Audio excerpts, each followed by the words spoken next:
Hello everyone, सो कैसे हो आप सभी। So welcome to the code with Prashant. आज है डे 7 फुल स्टैक सीरीज का जो चल रही है और आज इसमें हम स्टार्ट करने वाले हैं रिएक्ट, जो कि एक बहुत इम्पॉर्टेंट लाइब्रेरी है जो कि कंपनी में काफ़ी ज़्यादा यूज़ होती है। अगर आप रिएक्ट सीख लेते हो तो आपके जॉब क्रैक करने के चांसेस बहुत ज़्यादा हो जाते हैं। तो आज हम स्टार्ट करने वाले हैं रिएक्ट और रिएक्ट को हम अच्छे से समझेंगे कि क्या रिएक्ट कैसे काम करता है और इसके क्या क्या हुक्स होते हैं, किस तरह से रिएक्ट का एडवांटेज है अगर हम रिएक्ट को यूज़ करते हैं instead of using other frameworks like Angular. So क्या क्या फ़ायदे हैं रिएक्ट यूज़ करने के, सब हम अच्छे से देखने वाले हैं। सो गाइस, बने रहो आप इस वीडियो में और आज से अपनी जो जर्नी है फुल स्टैक सीरीज की वो और अच्छे से पढ़ो आप लोग और मेरे वीडियो को देखो और चैनल को सब्सक्राइब करो। Let's start. तो welcome back to the full stack series day 7 और आज हम पढ़ने वाले हैं रिएक्ट जेएस, जो कि बहुत इंपॉर्टेंट है। तो डे 7 में आपका बहुत वेलकम है और सीरीज को हम कंटिन्यू कर रहे हैं और आज डे 7 में हम रिएक्ट स्टार्ट कर रहे हैं। तो let's start guys. So what is react? First question is what is react? Okay, so basically react is a JavaScript library for the building user interface created and maintained by the Meta Facebook. ठीक है, तो ये Facebook ने बनाया हुआ है इसको। ठीक है, और ये यूजर इंटरफेस के लिए यूज होती है। जावास्क्रिप्ट लाइब्रेरी है, एक फ्रेमवर्क नहीं है कि लाइब्रेरी है। ठीक है, तो फ्रेमवर्क हो गया आपका एंगुलर, बट जावा ये रिएक्ट है वो एक लाइब्रेरी है। ओके, सो इसका एडवांटेज क्या है? एक्चुअली जो ये जावास्क्रिप्ट पे बनी है, ठीक है, जावास्क्रिप्ट हमने पढ़ ली है अभी तक। तो जावास्क्रिप्ट के जो भी कंसेप्ट होते हैं उसमें जावास्क्रिप्ट का यूज करके एक कह सकते हैं कि एक फंक्शनैलिटी बना दी है, एक पीस ऑफ कोड लिखा हुआ है उसमें जो हम यूज कर सकते हैं, राइट। सो अब हमें ये मान लो आप कि हमें हर एक चीज लिखने की जरूरत नहीं है। रिएक्ट ने कुछ फंक्शनैलिटी, कुछ हुक्स और अपने आप में इनबिल्ड है उसके, वो हमें बस यूज करना आना चाहिए। और रिएक्ट जेएस में हम मोस्टली जावास्क्रिप्ट ही लिखने वाले हैं क्योंकि एक फ्रेमवर्क नहीं है, इसका कोई सेट ऑफ रूल्स नहीं होते हैं। बट इसमें हम यूज करेंगे हुक्स को, प्रॉप्स को और अदर कंसेप्ट को। ठीक है, तो पहले जानेंगे कि रिएक्ट कैसे काम करता है और इसका एडवांटेज क्या है। ठीक है, तो आगे चलिए बढ़ते हैं। तो रिएक्ट आपको समझ में आ गया होगा कि एक लाइब्रेरी है और for building user interface like front end हम इससे बना सकते हैं।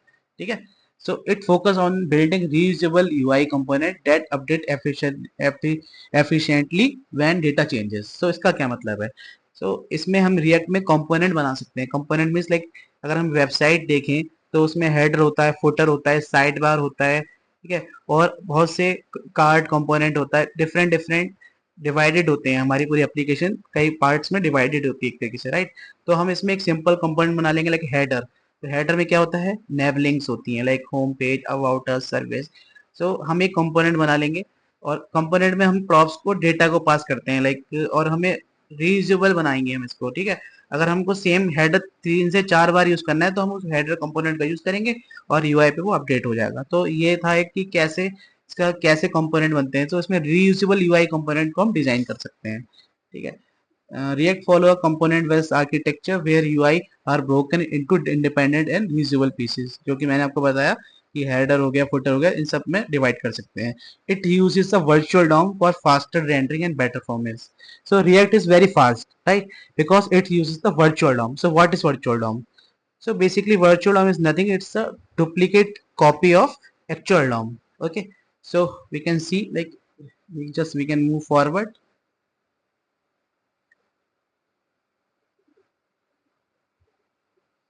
So here you can see this is the diagram.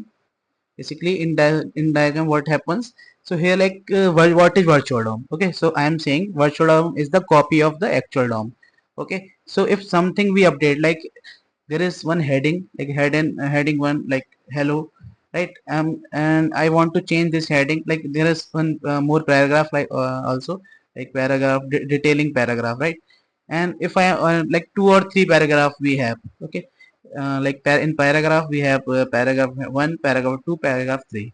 Okay, or we are changing only the paragraph 3. Okay, so how it will update in the DOM? Okay, virtual DOM, how it will work? So let's understand in from this diagram.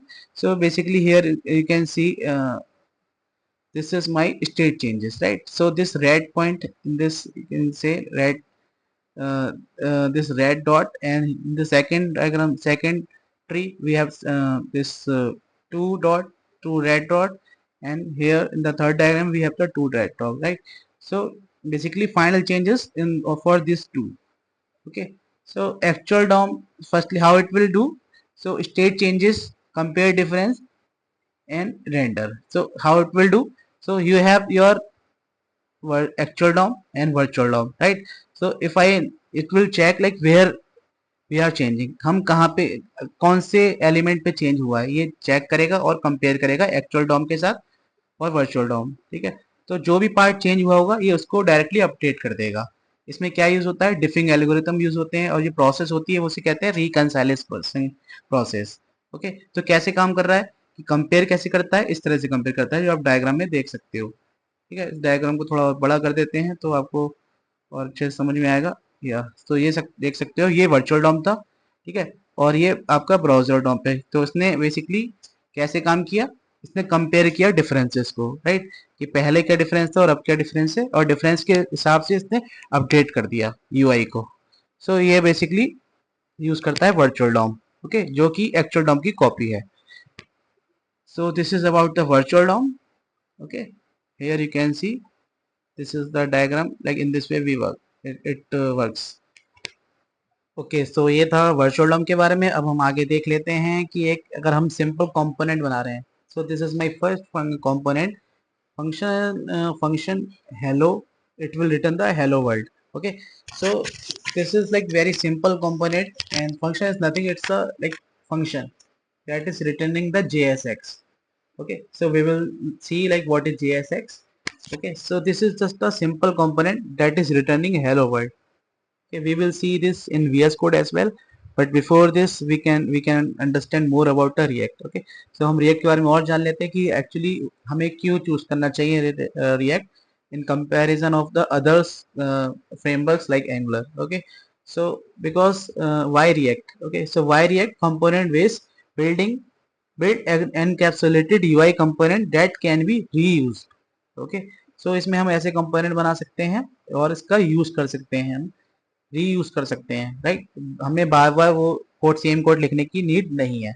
Okay, सो अगर हम coding में देखेंगे तो और समझ में आएगा, but पहले जान लेते हैं, तो आप बने रहो इस वीडियो में, है ना, टेंशन की बिल्कुल जरूरत नहीं है, बस पढ़ते रहो, आएगा समझ में। ओके, तो फास्ट रेंडरिंग क्यों होती है, क्योंकि ये वर्चुअल डॉम यूज करता है to update only the change part instead of the whole page. जो मैंने आपको बताया कि केवल ये वही पार्ट चेंज करेगा जो कि अपडेट हुआ है। ओके, यूनिडायरेक्शनल डेटा फ्लो है, data flow from parent to child making as project. Okay, so because we will see like why it is like parent to child, because all the we are we have the app component, inside the app component we are like loading, or we can say like all the code is inside the app component। okay, so app is the parent component and we can use the child component inside the app component। okay, ecosystem system and community, huge community, many libraries, tools and job opportunities। so इसके ये आप देख सकते हो ecosystem इसका, और community में क्या है, ठीक है, तो जॉब्स इस पे बहुत है मार्केट में। तो आप अगर रिएक्ट सीखते हो तो इसका मतलब आप लेटेस्ट टेक्नोलॉजी जानते हो और आपके जॉब क्रैक करने के चांसेस बहुत ज़्यादा हैं। ठीक है, तो आप समझ सकते हो कि किस तरह से हम जाने कि क्या रिएक्ट है, कैसे रिएक्ट काम कर सकता है, करता है, क्या वर्चुअल डॉम है, रिएक्ट का यूज़ हम क्यों करना चाहिए। तो ये पॉइंट हो गए। अब हम देख लेते हैं कि अगर हम कंपेयर कर लेते हैं, अगर हम एंगुलर यूज़ करेंगे और रिएक्ट यूज़ करेंगे तो कौन सा बेहतर है। तो ये हमें डिफरेंस भी पता होना चाहिए, क्योंकि इंटरव्यू में बहुत पूछा जाता है कि आप क्यों चूज करोगे रिएक्ट को, अगर कोई एप्लीकेशन बना रहे हो क्यों चूज करोगे एंगुलर को। ओके, सो एक छोटा सा डिफरेंस मैंने यहाँ पे ले रखा है कि कैसे इसको हम यूज कर सकते हैं, क्या क्या डिफरेंसेस हैं। तो रिएक्ट एक लाइब्रेरी है, पहले ही बताया मैंने आपको, और एंगुलर एक फ्रेमवर्क है। ठीक है, लर्निंग कर्व ईजियर है, इसमें जेएसएस होती है और जेएसएक्स होता है। ठीक है, और ये इसमें क्या है, स्टीपर RxJS यूज करते हैं, डेटा एंड DI होता है, सर्विस होता है, मॉड्यूल्स होते हैं। तो इसका एक कॉम्प्लेक्स स्ट्रक्चर होता है और हमें सब आना चाहिए, राइट। DI हो गया आपका डिपेंडेंसी इंजेक्शन। तो ये सब हमें बहुत इसमें मतलब चीज़ों को और रूल्स और रेगुलेशन को बहुत फॉलो करना पड़ता है। बट रिएक्ट के बारे में बताऊं तो उसमें केवल जावास्क्रिप्ट का कोड लिखा जाता है और कुछ जो इसकी फंक्शनैलिटी होती है वो यूज़ करते हैं और npm पैकेजेस इंस्टॉल करते हैं। ठीक है, flexibility high, choose your own stack, low, very opinionated. ठीक है। सो इसका ये है, डोम में वर्चुअल डोम होता है, उसमें रियल डोम में चेंजेस डिटेक्ट करके चेंजेस होते हैं। परफॉर्मेंस के बाद देखें तो फास्ट यही होगा रिएक्ट जेएस, ठीक है, क्योंकि इसमें ज़्यादा बंडल साइज इसका लेस होता है कंपेयर देन एंगुलर। ठीक है, इकोसिस्टम भी देख लिया, इसमें रिडक्स नेक्स्ट.js यूज करते हैं, बिल्ट इन टूल होते हैं, स्मार्ट स्मॉलर इकोसिस्टम होता है। अपडेट के में देखें तो इंक्रीमेंटल बैकवर्ड कंपैटिबल होता है, major breaking changes in past. Okay, best use startup flexible project, large enterprises app. So Angular का यूज बहुत बड़े kind of like enterprises app के लिए होता है, और ये रिएक्ट में आप मतलब एप्लीकेशन बना सकते हो, फ्लेक्सिबल स्टार्टअप्स इन सब में यूज होता है। तो ये था रिएक्ट और एंगुलर का कंपैरिजन। तो आप बता सकते हो कि क्यों हमें रिएक्ट यूज करना चाहिए, एंगुलर यूज करना चाहिए। चलिए फिर आगे बढ़ते हैं। ओके, तो आगे बढ़ते हैं, तो हम ये देखेंगे कि हम कैसे क्रिएट करने वाले हैं VS कोड में, किस किस तरीके से हम रिएक्ट एप्लीकेशन को इंस्टॉल कर सकते हैं और इसका यूज कर सकते हैं। ठीक है, तो एक होता है क्रिएट रिएक्ट ऐप। सो क्रिएट रिएक्ट ऐप में हम यूज कर सकते हैं नेक्स्ट जेएस का यूज कर सकते हैं हम लोग, और वाइट का यूज कर सकते हैं। ठीक है, तो हम तीन वे से देख लेते हैं कि किस तरह से हम इसको इंस्टॉल कर सकते हैं, बट हम लोग यहाँ पे क्रिएट रिएक्ट ऐप का यूज करेंगे। ठीक है, क्योंकि आप एक बिगिनर भी हो सकते हो, और बिगिनर लेवल पे आपको क्रिएट रिएक्ट ऐप भी सही है अभी आपके लिए। सो ज़्यादा डिफरेंस नहीं है, बस तरीका अलग है, कोड रिएक्ट का ही रहता है। ठीक है, बट हम जान लेते हैं कि एक्चुअली कितने तरीकों से हम बना सकते हैं। ठीक है, next JS basically is like a framework for the react JS. Like by next years we can create the full stack application. Okay, so this is like create react app. So first way is create react app, जो कि हम अपने use करने वाले हैं। ठीक है, so create react app क्या होता है? Easier way to bootstrap a react project, comes pre configured with webpack, babel, ESLint, best for the beginner and small projects. Okay, so ये इसके 3 पॉइंट हो गए। कैसे यूज करते हैं, ये कमांड यूज करते हैं npx create react app my app। सो हम देखेंगे VS कोड में भी, बट हम एक बार थ्योरी भी जान लेते हैं कि कैसे क्या करने वाले हैं। ठीक है, so npx is like a npm like executor basically for the node module, create react app, or this is my application name. By next year's a react framework. So next is js is the framework of react for production ready apps. It support ssr, server side rendering, sssg, server static site generation, and api routes, based for scalable apps, seo friendly apps, and enterprise projects. Okay, so this command we will use, create next app, latest my app. And by Byte, a fast build tool and development server, uses ES build plus rollup much faster with CRA, faster than CRA, creator for modern front end project. Okay, so Byte का भी आप use कर सकते हो easily. So ये भी आपको React का प्रोजेक्ट होगा वो आपको इंस्टॉल कर देगा। Okay, so Byte also like another option we can use. Okay, so this is just the three way. So just I just क्यों मैंने आपको एक्सप्लेन किया, ताकि आप जान जाओ कि कितने तरीके से हम रिएक्ट को इंस्टॉल कर सकते हैं। ठीक है, सो कंक्लूजन क्या है, फॉर लर्निंग CRA और वाइट। फॉर लर्निंग बिकॉज हम यहाँ पे लर्निंग कर रहे हैं तो हम CRA पे जाएंगे और वाइट पे भी जा सकते हैं। और प्रोडक्शन काइंड ऑफ और SEO, like if you want good SEO so we can use नेक्स्ट.js। ओके, तो ये हमने जान लिया कि कितने तरीके से हम रिएक्ट को इंस्टॉल कर सकते हैं। ठीक है, तो गाइस बने रहना वीडियो में, क्योंकि आपको टाइम देना पड़ेगा, जैसे मैं दे रहा हूँ टाइम तो आपको भी देना पड़ेगा, चीज़ों को समझना पड़ेगा। Okay, so this is just JSX syntax, JavaScript XML। Okay, ये हम देखेंगे बाद में, इससे पहले हम चलते हैं अपने VS कोड पे। अब तो अब हम आ गए हैं अपने VS कोड की स्क्रीन पे, और इन डे 7 में हम क्रिएट कर लेते हैं react project. Okay, so first project हम क्रिएट करेंगे, तो सबसे पहले को टर्मिनल पे चलते हैं, यहाँ पे से क्लोज कर देता हूँ। सो सबसे पहला प्रोजेक्ट हम कैसे क्रिएट करेंगे, हमारी रिएक्ट जो CRA के थ्रू क्या कमांड थी, क्रिएट रिएक्ट ऐप। ओके, सो इससे पहले आपको मैंने पहले बता दिया था एक शॉर्ट वीडियो में कि हमें Node.js हमारे सिस्टम में इंस्टॉल होना चाहिए, राइट। सो क्रिएट रिएक्ट ऐप, और हम यहाँ पे अपनी ऐप का नाम लिख सकते हैं माई ऐप। ठीक है, so my app, this is my first app, so let's create it. तो देख सकते हो बस मैंने ये कमांड डाली npx create react app, तो और मेरा रिएक्ट का प्रोजेक्ट इंस्टॉल होने लग गया। ठीक है, so it will just take 1 minute, you can see not more than 1 minute. So it is installing. Here you can see my app folder is created. Okay so guys आप देख सकते हो कि कितना स्ट्रक्चर्ड वे में बना रहा हूँ, डे 1 डे 2 डे वो 4 डे 5 डे 6 राइट। और हम इंटरव्यू के भी क्वेश्चन दिखाते हैं आपको शॉर्ट वीडियो में। सो देख सकते हो आप किस तरह से ये ट्रेनिंग चल रही है। So here you can C it's installed very quickly. So npm start the development server, npm run build bundle that app into static file for production. So production के लिए ये कमांड यूज करेंगे, testing. सो यहाँ पे आपके happy hacking यहाँ पे project run हो गया है राइट। सो इसने क्या कमांड बताई हमें, npm start। ओके तो यहाँ चेक कर लेते हैं। तो इस बेटर की मैं पूरे आपको एक फोल्डर दिखाऊँ, मैं डायरेक्ट ये ऐप खोलूँगा, ठीक है। यहाँ पे मैं डायरेक्ट यही फोल्डर खोलने वाला हूँ। तो मैं आ गया हूँ माई ऐप पे, और यहाँ पे मैं एक बार फिर इसका टर्मिनल खोल लेता हूँ, ठीक है। तो इसे हटा देते हैं अभी के लिए। अब मैं यहाँ पे डालूंगा npm start. Okay so npm start से हमारा प्रोजेक्ट स्टार्ट हो जाएगा। हम फोल्डर स्ट्रक्चर को भी समझेंगे। Just let's run this. Okay so here you can C, now you can see this React first project is installed now, and you can see in the browser localhost 3000. Okay, so this is coming automatically. Already these things have in React.js, right?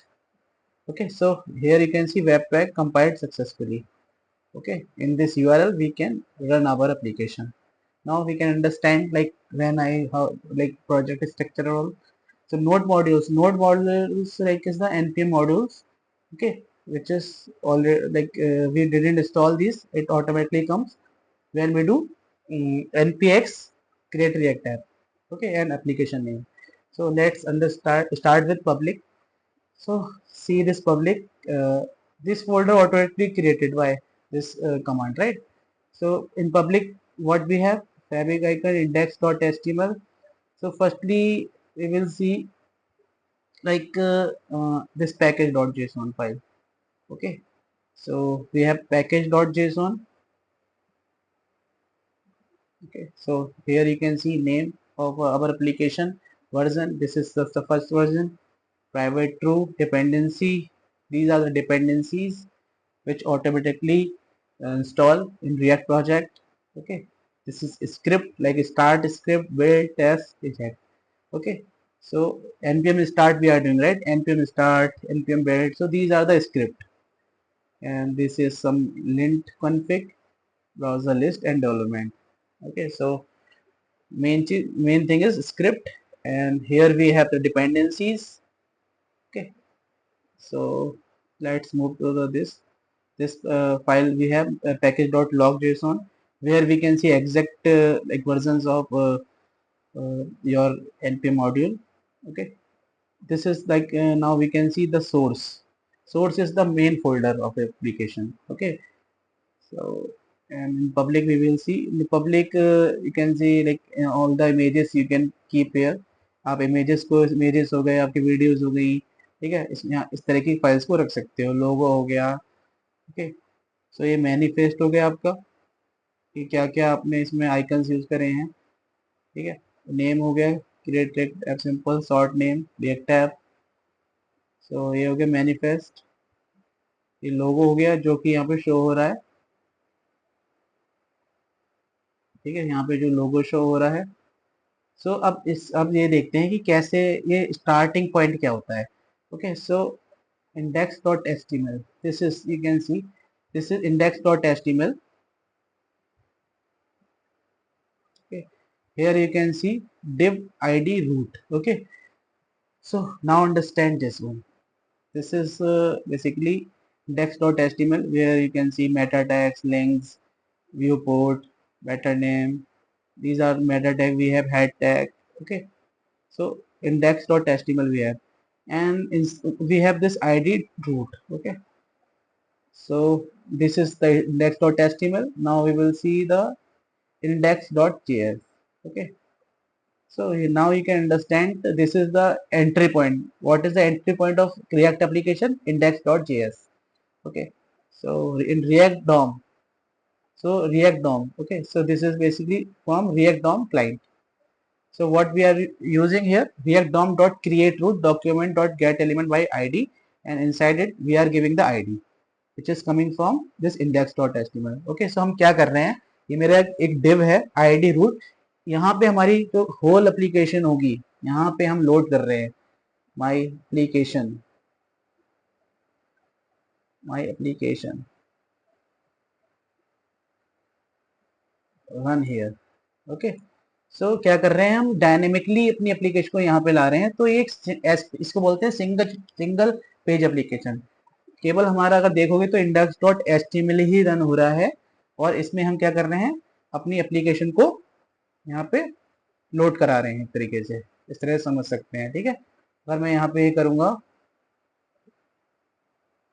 तो यहाँ देख सकते हो आपको my application आ रहा था। ठीक है, तो यहाँ पे हम हटा देंगे। अब हम क्या कर रहे हैं, इस आईडी को यहाँ ले रहे हैं, और जो रिएक्ट पहले हम ये जो रिएक्ट 18 का वर्जन है उसमें यूज करते हैं React DOM dot create root. Okay, so ये फीचर किसका है, क्रिएट रूट, रिएक्ट डॉम किसका फीचर, रिएक्ट डॉम का। ठीक है, तो इंपोर्ट करते हैं पहले, फिर क्रिएट रूट, इसमें क्रिएट रूट मेथड होता है, उसके अंदर हम document get element by ID के अंदर रूट दे देते हैं। रूट मतलब एक्सेस दे रहे हैं जो हमारा इंडेक्स डॉट एचटीएमएल में दे रहे हैं। ठीक है, और हम क्या करा रहे हैं, render app application. So this is my main component, app is the main component. Okay, so react dot strict mode is like a use strict we use in javascript, right?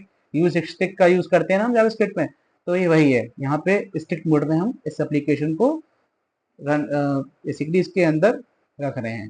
ठीक है, सो अब ऐप कंपोनेंट को देखते हैं। तो app क्या है, component है, your main component of application.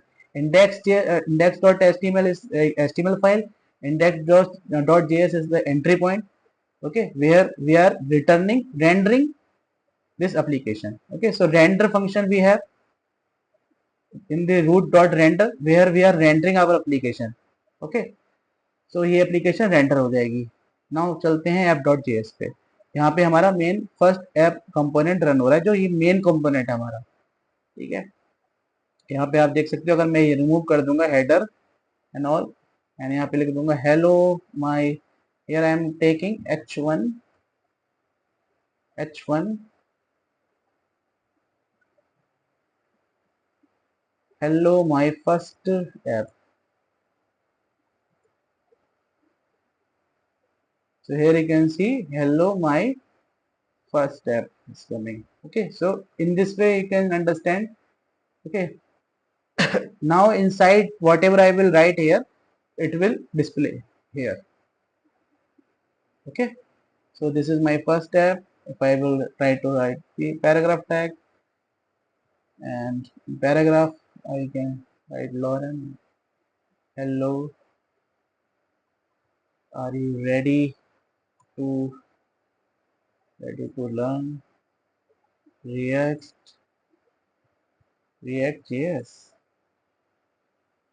So here you can see this is my paragraph.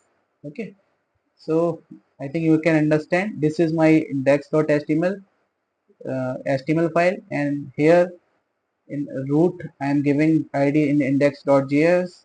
Okay, and by using react dom dot create root, this is basically root element. Okay, so in react root element I am giving this access of this root. Okay, and now I am rendering my application. Rendering means render, like any component render, right? So main component we are rendering from here. This is my main component,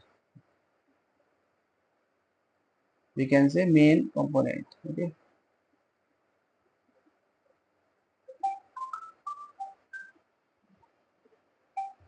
let me main component. So ये आपका हो गया main component. Okay, ऐसे लिख सकते हैं इसको। तो ये मेन कंपोनेंट हो गया। अब हमें जो भी हमारा कोड लिखना होगा, और अगर ये हमारे क्या है, पेरेंट कंपोनेंट हो गया, जैसे क्या हो गया, पेरेंट कंपोनेंट। ओके, सो ये क्या है, एक पेरेंट कंपोनेंट है। इनसाइड इट हम कंपोनेंट बनाएंगे और अपने एप्लीकेशन को जैसे हमें बनानी होगी वैसे हम बनाएंगे। ठीक है, हेडर कंपोनेंट हो गया, कार्ड कंपोनेंट हो गया। तो ये इसका एक फंडामेंटल था। ठीक है, कि कैसे क्या पैकेजेस के अंदर हो गए आपके सारे पैकेजेस जो भी हम इंस्टॉल करेंगे। ठीक है, index.js, index.css मेन फाइल हो गई CSS की। और we have also app dot C S S as well. तो ये आपके कंपोनेंट के लिए सी एस एस है, ठीक है। ये टेस्टिंग की फाइल हो गई, basically testing library React, okay. So एक टेस्ट केसेस हो गए जो आप यहाँ पे ऑटोमेटिकली जब आप इंस्टॉल करते हो तो मिलते हैं आपको। ये मैनिफेस्ट फाइल हो गई, ये लोगो हो गया। सो आई थिंक आप समझ गए होंगे कि फोल्डर स्ट्रक्चर कैसे काम करता है, ठीक है। चलिए अब देख लेते हैं JSX सिंटैक्स। पहले हम JSX सिंटैक्स को समझ लेते हैं कि क्या होता है JSX, और उसके बाद हम कंपोनेंट बनाएंगे, ठीक है, और उसको रन करेंगे कि किस तरह से हम कंपोनेंट बना सकते हैं। तो जैसे हम चल रहे हैं शायद आपको समझ में आनी चाहिए चीज़ें को, ठीक है। अब JSX क्या होता है? JSX क्या है? जावास्क्रिप्ट XML है। इसकी फुल फॉर्म क्या हुई? JavaScript XML, allow writing HTML like syntax inside JavaScript. तो इसका क्या मतलब हो गया कि आप एक जावास्क्रिप्ट की फाइल बनाओगे, लाइक app.js आपका कंपोनेंट है, मेन पेरेंट कंपोनेंट है, राइट। तो है तो एक जावास्क्रिप्ट की फाइल, लेकिन हम उसमें एचटीएमएल भी लिखना चाहते हो तो उसके लिए हम JSX उसको बोलते हैं, हम रिटर्न कराते हैं JSX, राइट। इसके अंदर हम जावास्क्रिप्ट की फाइल के अंदर एचटीएमएल भी लिख सकते हैं और वेरिएबल्स का यूज कर सकते हैं डायरेक्टली, ओके, जो भी हम डिक्लेयर करेंगे। सो ये था आपका JSX, ठीक है। So allow writing HTML like syntax inside JavaScript get compile into React create element calls must return a single page application parent element, okay। So ये था आपका JSX। So JSX nothing, it is just we can write HTML inside the JavaScript file, and we can use also JavaScript, okay। So first component we can create, we can copy this, we can copy this one, okay। तो चलिए एक component बनाते हैं हम लोग। तो मान लेता हूँ मैं यहाँ पे फर्स्ट कंपोनेंट बनाते हैं, एक फाइल बना लेते हैं। अगर आपको कंपोनेंट बनाने हैं तो एक आप सबसे पहले क्या कर सकते हो, यहाँ पे कंपोनेंट, ओके। सो ये आपका एक फोल्डर हो गया, ठीक है। यहाँ पे मैं बना लेता हूँ कोई my first component, okay. So my first component, directly my first we can just keep my first component, okay। So I have created this my first component.js, okay। So how we can do this now? If I will write const my